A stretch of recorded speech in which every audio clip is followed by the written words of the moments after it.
शिवाजी महाराजांच्या दैदिप्यमान इतिहासातील एक बुलंद आवाज आणि सह्याद्रीच्या छातीचा रणमर्द म्हणजेच तानाजी मालुसरे.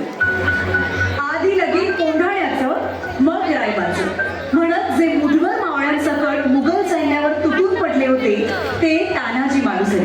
स्वतःच्या जीवाची पर्वा न करता तुटलेल्या ढाली सकट तलवार होऊन तळपले होते ते तानाजी मालुसरे. आणि कोंढाणा मिळवण्यासाठी जे सिंहासारखे लढले ते होते तानाजी मालुसरे.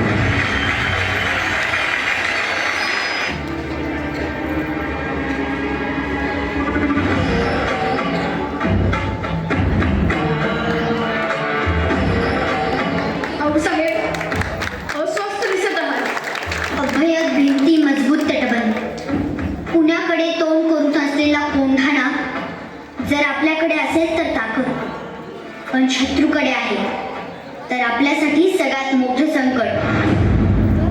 आम्ही जाणून आहोत आऊसाहेब, कोंढाणा गेल्यापासून स्वराज्याचा एक हात निखळल्यासारखा झालाय.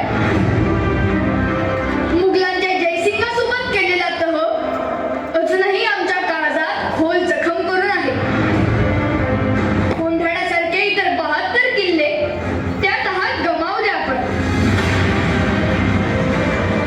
दिल्लीत तुम्हाला कैदेत ठेवण्याचा त्या औरंग्याचा विश्वासघाती मनसुबा विसरू नका. त्याच्या हातावर तुरी देऊन निसटलो आम्ही. तेव्हाच रद्दबातल काढायचं मनाशी ठरवलं होतं. कोंढाणा स्वराज्यात परत आणावं लागेल शुभा. सह्याद्री धोक्यातून बाहेर काढावी लागेल. आम्ही तातडीने हालचाली. तुमच्याशिवाय कार्य पार पडणार आहे का? मुद्रा मुद्राव